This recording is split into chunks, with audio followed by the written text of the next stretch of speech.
Hey, welcome to today's chronological reading of the Word. We're going to be reading all the way through, so please stay focused and let's get started with the reading of the Word. Today's chronological reading comes from 2 Chronicles chapter 28 and 2 Kings chapters 16 and 17. Now, as you listen and read today's chronological reading of the Word, listen to hear what God has to say to you. All right. Enjoy your time of listening and reading of today's chronological reading of the Word, which again comes from 2 Chronicles chapter 28 and 2 Kings chapter 16 and chapter 17. 2 Chronicles chapter 28. Ahaz was 20 years old when he became king, and he reigned in Jerusalem 16 years. And unlike David his father, he did not do what was right in the eyes of the Lord. Instead, he walked in the ways of the kings of Israel, and even made cast images of the Baals. Moreover, Ahaz burned incense in the valley of Hinnom, and sacrificed his sons in the fire, according to the abominations of the nations that the Lord had driven out before the Israelites. And he sacrificed and burned incense on the high places, on the hills, and under every green tree. So the Lord his God delivered Ahaz into the hand of the king of Aram, who attacked him and took many captives to Damascus. Ahaz was also delivered into the hand of the king of Israel, who struck him with great force. For in one day Pekah, son of Remaliah, killed 120,000 valiant men in Judah. This happened because they had forsaken the Lord, the God of their fathers. Zichri, a mighty man of Ephraim, killed Maaseiah the son of the king, Azrikam the governor of the palace, and Elkanah the second of the king. Then the Israelites took 200,000 captives from their kinsmen, women, sons, and daughters. They also carried off a great deal of plunder and brought it to Samaria. But a prophet of the Lord named Oded was there, and he went out to meet the army that returned to Samaria. "Look," he said to them, "because of his wrath against Judah, the Lord, the God of your fathers, has delivered them into your hand. But you have slaughtered them in a rage that reaches up to heaven, and now you intend to reduce to slavery the men and women of Judah and Jerusalem. But are you not also guilty before the Lord your God? Now therefore, listen to me and return the captives you took from your kinsmen, for the fierce anger of the Lord is upon you." Then some of the leaders of the Ephraimites, Azariah son of Jehohanan, Berechiah son of Meshillemoth, Jehizkiah son of Shallum, and Amasa son of Hadlai, stood in opposition to those arriving from the war. "You must not bring the captives here," they said, "for you are proposing to bring guilt upon us from the Lord, and to add to our sins and our guilt, for our guilt is great, and fierce anger is upon Israel." So the armed men left the captives and the plunder before the leaders and all the assembly. Then the men who were designated by name arose, took charge of the captives, and provided from the plunder clothing for the naked. They clothed them, gave them sandals and food and drink, anointed their wounds, and put all the feeble on donkeys. So they brought them to Jericho, the city of palms, to their brothers. Then they returned to Samaria. At that time King Ahaz sent for help from the king of Assyria. The Edomites had again come and attacked Judah and carried away captives. The Philistines had also raided the cities of the foothills and the Negev of Judah, capturing and occupying Bethshemesh, Aijalon, and Gederoth, as well as Soko, Timnah, and Gimzo, with their villages. For the Lord humbled Judah because Ahaz, king of Israel, had thrown off restraint in Judah and had been most unfaithful to the Lord. Then Tiglath-Pileser, king of Assyria, came to Ahaz, but afflicted him rather than strengthening him.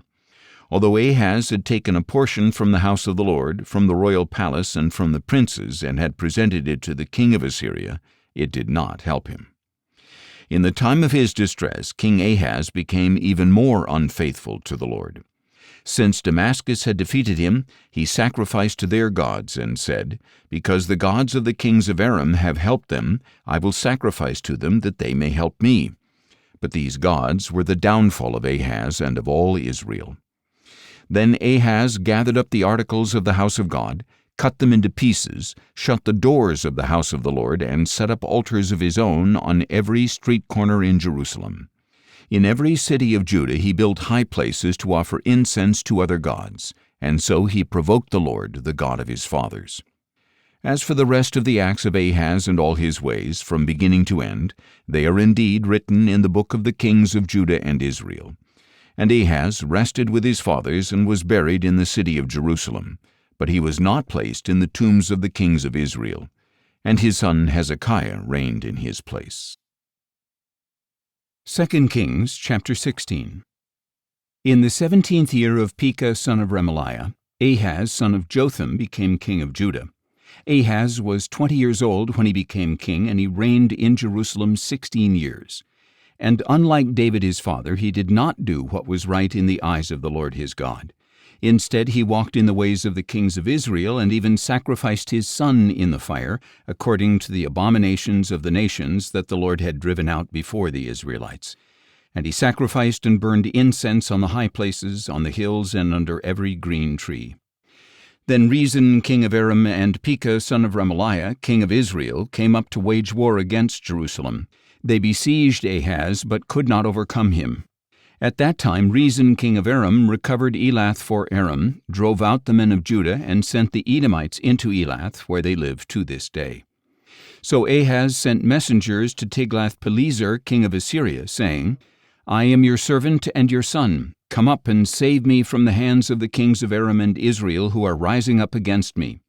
Ahaz also took the silver and gold found in the house of the Lord and in the treasuries of the king's palace, and he sent it as a gift to the king of Assyria. So the king of Assyria responded to him, marched up to Damascus, and captured it. He took its people to Kir as captives and put Rezin to death. Then King Ahaz went to Damascus to meet Tiglath-Pileser king of Assyria. On seeing the altar in Damascus, King Ahaz sent Uriah the priest a model of the altar and complete plans for its construction. And Uriah the priest built the altar according to all the instructions King Ahaz had sent from Damascus, and he completed it by the time King Ahaz had returned. When the king came back from Damascus and saw the altar, he approached it and presented offerings on it. He offered his burnt offering and his grain offering, poured out his drink offering, and sprinkled the blood of his peace offerings on the altar. He also took the bronze altar that stood before the Lord from the front of the temple, between the new altar and the house of the Lord, and he put it on the north side of the new altar. Then King Ahaz commanded Uriah the priest, Offer on the great altar the morning burnt offering, the evening grain offering, and the king's burnt offering and grain offering, as well as the burnt offerings, grain offerings, and drink offerings of all the people of the land. Sprinkle on the altar all the blood of the burnt offerings and sacrifices, but I will use the bronze altar to seek guidance.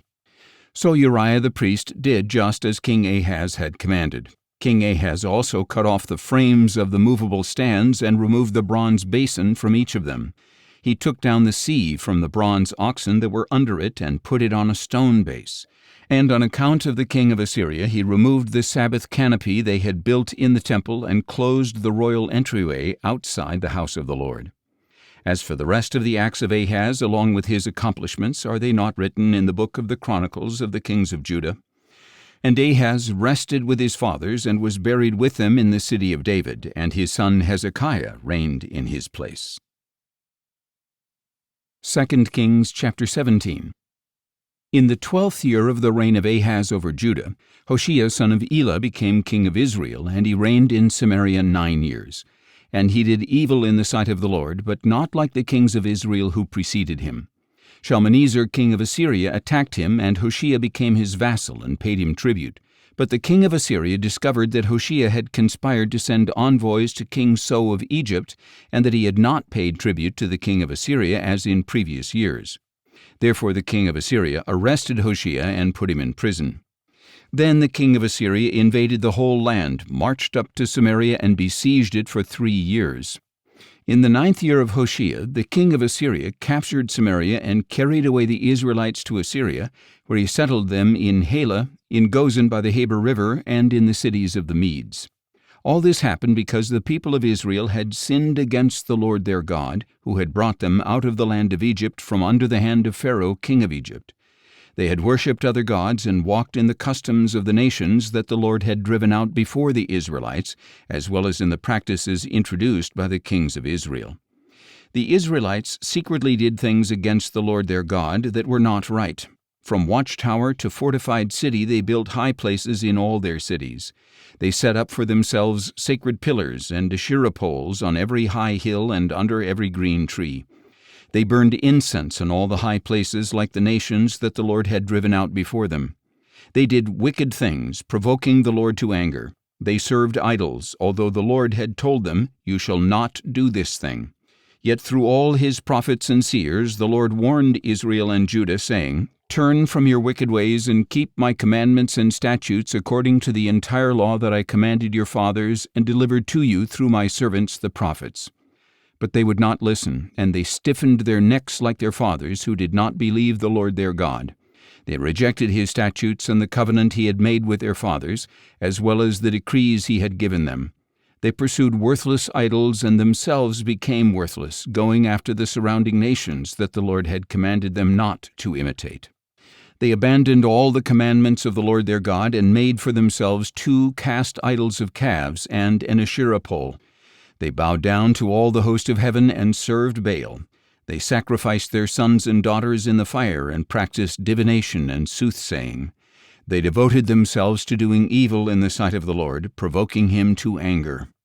So the Lord was very angry with Israel, and he removed them from his presence. Only the tribe of Judah remained, and even Judah did not keep the commandments of the Lord their God, but lived according to the customs Israel had introduced. So the Lord rejected all the descendants of Israel. He afflicted them and delivered them into the hands of plunderers until he had banished them from his presence. When the Lord had torn Israel away from the house of David, they made Jeroboam son of Nebat king, and Jeroboam led Israel away from following the Lord and caused them to commit a great sin. The Israelites persisted in all the sins that Jeroboam had committed and did not turn away from them. Finally, the Lord removed Israel from his presence, as he had declared through all his servants the prophets. So Israel was exiled from their homeland into Assyria, where they are to this day. Then the king of Assyria brought people from Babylon, Cutha, Ava, Hamath, and Sepharvaim, and settled them in the towns of Samaria to replace the Israelites. They took possession of Samaria and lived in its towns. Now when the settlers first lived there, they did not worship the Lord, so he sent lions among them, which killed some of them. So they spoke to the king of Assyria, saying, "The peoples that you have removed and placed in the cities of Samaria do not know the requirements of the God of the land. Because of this he has sent lions among them, which are indeed killing them off." Then the king of Assyria commanded, "Send back one of the priests you carried off from Samaria, and have him go back to live there and teach the requirements of the God of the land." Thus one of the priests they had carried away came and lived in Bethel, and he began to teach them how they should worship the Lord. Nevertheless, the people of each nation continued to make their own gods in the cities where they had settled, and they set them up in the shrines that the people of Samaria had made on the high places. The men of Babylon made Succoth-Benoth, the men of Cuth made Nergal, the men of Hamath made Ashima, the Avites made Nibhaz and Tartak, and the Sepharvites burned their children in the fire to Adramelech and Anamelech, the gods of Sepharvaim. So the new residents worshiped the Lord, but they also appointed for themselves priests of all sorts to serve in the shrines of the high places. They worshiped the Lord, but they also served their own gods according to the customs of the nations from which they had been carried away. To this day they are still practicing their former customs. None of them worship the Lord or observe the statutes, ordinances, laws, and commandments that the Lord gave the descendants of Jacob, whom he named Israel. For the Lord had made a covenant with the Israelites and commanded them, "Do not worship other gods or bow down to them. Do not serve them or sacrifice to them. Instead, worship the Lord who brought you out of the land of Egypt with great power and an outstretched arm. You are to bow down to him and offer sacrifices to him. And you must always be careful to observe the statutes, ordinances, laws, and commandments he wrote for you. Do not worship other gods. Do not forget the covenant I have made with you. Do not worship other gods, but worship the Lord your God, and he will deliver you from the hands of all your enemies." But they would not listen, and they persisted in their former customs. So these nations worship the Lord, but also serve their idols, and to this day their children and grandchildren continue to do as their fathers did. Please subscribe to the channel if you'd like to follow along every day. Use the link in the description to get notified to listen daily. And you can also visit our website each day for the link to the daily reading. God bless and stay on mission.